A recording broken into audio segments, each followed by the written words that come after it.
आज आम बनइबा mutton mutton कहीं आज हूँ रविवार रविवार मान तुम जान ओडिया लोकर टे आमिषटा हम आमिष माने मटन बेसिकली नेबा सोरष तेल आउ सोरष तेल क्वांटिटी हिसाब से आम पाखापाखि केजी रे पाखापाखि 50 ରୁ 60 ml तेल आम देवा 50 ରୁ 60 ml तेल देला परे तेलटा गरम कर हाई फ्लेम कला परे टिके समय जगिबा। चलते एबे आम मटन पे पियाज काटिदेबा। 1 किलो मटन रे आम 250 ग्राम पियाज नहींचे ताको पूरा माने पूरा चॉप करी भलो भाव काटिदेले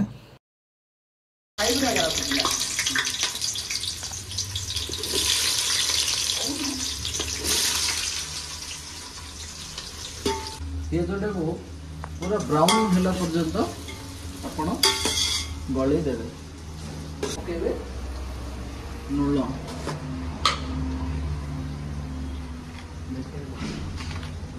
एबे खाली पियाज सीझे पे कम मात्रा रे लुणडा हमर चली गला।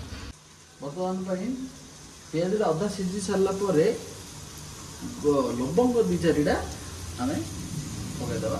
लवंग पकेबा द्वारा बास्नाटी मटन रो बास्ना जो मांस बास्नाटा को ऑब्जर्व करी झिकी दब तो स्टार्ट मन पई हमें करबा मसला मसला पई किछि 2-4टा कोन एटा दालचीनी पड़ जाइछि एवं सुखिला लंका हमें व्यवहार करबानी कंचा लंकाटी व्यवहार करिले स्वादटी भल हो।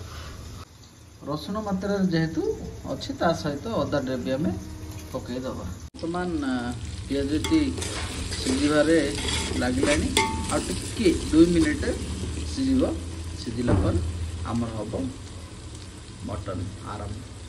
बर्तमान मसलाटी बाटी सारी एवं हो जाइए रेडी बहुत भल लगे देखा।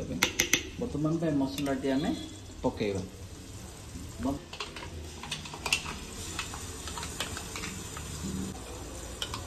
ब्रह्मपुर बड़ बजार आसवा लंका गुंडा मटन को गला स्वाद अनुसार राग टी कम हो कारण कंचा लंका आखिरे ऑलरेडी ऐड अच्छी घर कुटी आनी हलदीर बास्ना किसी अलग बास्ना टी गला। आशीर्वाद जीरा पाउडर टी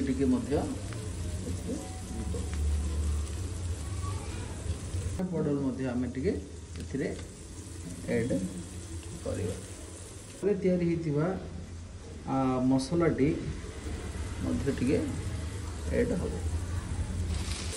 ताको आम भल से गली देव।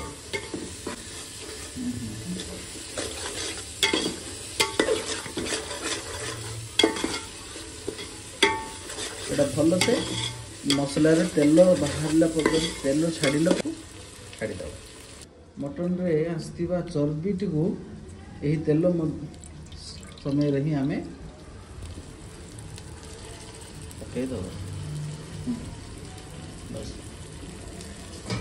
चर्बीटा पकईवा कारण चर्बी थी तेलटी भल से मसला रे मिश्रण हो पारे। बर्तमान तेल ए मसला छाड़ी सारे बर्तमान एबे समय मटन टी आम ऐड करवा।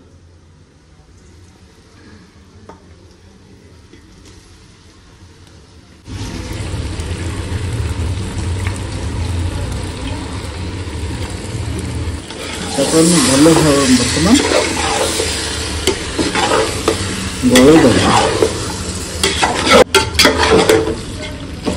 गले सारा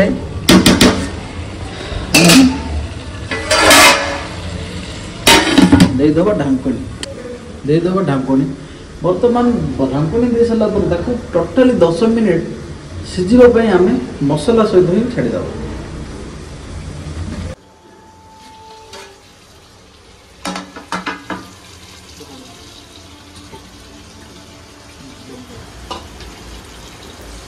दर्शक बंधु आम आलू पकई सारी एवं ताकू पाखापाखि अध घंटा 40 मिनट जाए घोड़े मझे मझे घाटी कहीं आम प्रेसर कुकर करूँ यह हांडी होता तेणु स्वादिष्ट देख केमी बहुत सुंदर कलर टी बाहरी लगन अति सुंदर देखापी जमी लगुला दर्शक बंधु खावाई बहुत अधिक सुंदर लगुला आपण को कमेंट मो रेसिपी ऐड करदेवी आप देखने बनातु खातु दर्शक बंधु बर्तमान आमर मटन झोल मटन कषा हो जाइए नेक्स्ट वीडियो रे आमे आपन को देखैबु तार रिव्यू टी केमिति हिची मो दर्शक मान को रिक्वेस्ट करी चिकन बिना मटन खान।